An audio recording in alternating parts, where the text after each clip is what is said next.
começando a tremer. Eu acho que esse jogo veio com defeito. Esse Slender tá me assustando demais. Ou esse jogo veio com defeito. É ali que ele gosta de aparecer.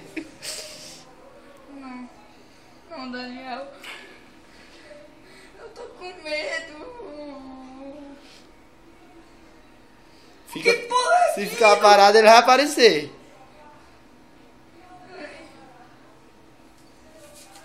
Daniel! É aí dentro que ele gosta. Nas curvinhas. Que negócio é esse? Eu não tô entendendo mais nada. Tu tá atravessando. Sorte, passou ileso. Onde é que será que tá esse Slender? Tá me deixando assustado. Imagina quando ele aparecer. Daniel, é um susto daqueles... como é? Que você vê o caminhãozinho passando, aí vem aquele rosto que aparece. Só depois.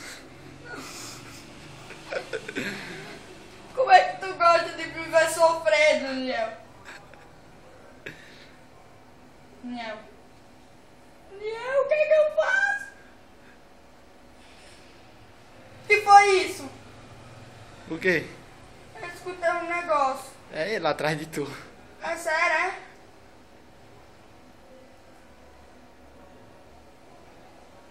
Daniel, o que é que eu faço? O que é que eu faço? Eu tô já pra mijar nas calças.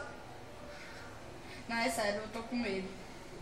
Eu tô com medo que é aquilo. É um caminhão.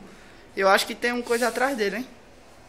Tem um papel aí, mas é aí que o Slender aparece. Não é não? Sei não. Daniel, por favor, o que é que eu faço se o Slender aparecer? Eu não Apaga a vou luz e corre.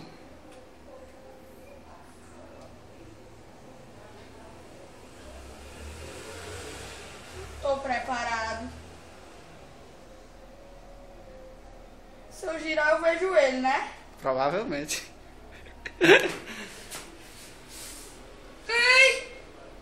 Era pro caminhão, cara, que tu tem que girar. Aí. Help me!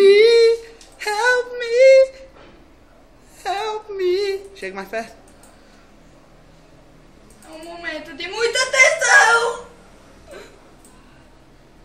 E provavelmente ele vai aparecer agora! 2 papéis, agora a porra ficou séria. Agora o bagulho é violento. Não, Daniel, ajuda! Ajuda! É como se eu estivesse assistindo algum filme de terror.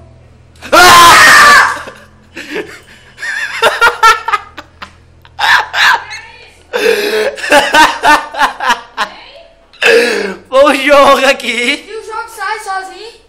Pra que esse grito? Porque o monstro apareceu.